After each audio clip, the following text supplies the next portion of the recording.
Assalomu alaykum, yaxshimisiz? Alaykum salom, yaxshilarmi? Nigoraxon opamiz bilan bog'landikmi? Ha, shunday. Kim bu? Xayrli kun, bugungi kuningiz fayzli, barakatli va unutilmas xursandchiliklarga boy o'tishini tilagan holda sizga o'zimni tanishtirib o'tsam, Telegramda kutilmagan qo'ng'iroq loyihasi boshlovchisi bo'laman.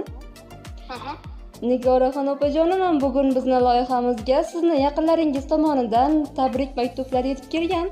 Ushbu tabrikda agar adashmayotgan bo'lsak, sizni bugun 39 yoshni qarshi olish arafasida ekanligingiz e'tirof etib o'tilgan ekan. Adashmadikmi? Yo'q, adashmadim. Tabriklaymiz.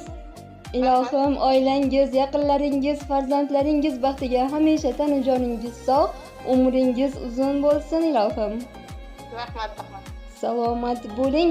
Ana endi sizga ushbu tabrik xatlarni o'qib eshittirsak, undan oldin keling bir taxmin qilib ko'ramizmi? Ushbu tabrik muallifi kim bo'lishi mumkin? Albatta, yaqinlaringizdan.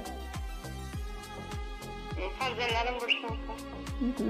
Yana variantlar bo'lsa eshitamiz. Ukalarim yoki singillarim. Taxminan. Ular ham sizni bugungi shukrona ayyomingiz bilan tabriklab o'tishgan. Ammo bu tabrik muallifi, mayli sizni ko'p qiynamasdan o'zim yordam bersam, ushbu tabrik muallifi tabrik xatlarida sizni hammani ko'nglini birdek ola oladigan, oilamizni faxri, g'ururi, meni ilk bor onalik hissini, unvonini, maqomini bergan to'ng'ichim, qizim, sirdoshim, darddoshim, ba'zan vaqti kelganda ko'zlarimdan-da o'qib ola oladigan dardlarim borligini, sirlarim borligini bila oladigan mehribon jonim qizim deya sizni ta'riflagan bugungi tabrik muallifi onajoningiz Muazzamxon onamiz bo'ladilar. Ushbu tabrik muallifi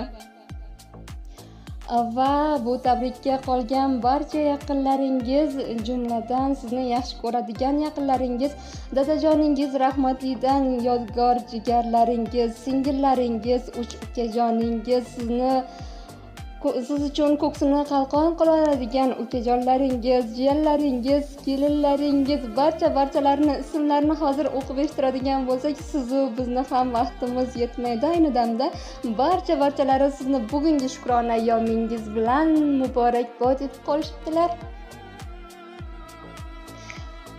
Ana endi salomat bo'ling. Ana endi qimmatli daqiqalaringizdan 3-4 daqiqasini yemasangiz siz uchun yo'llangan tabrik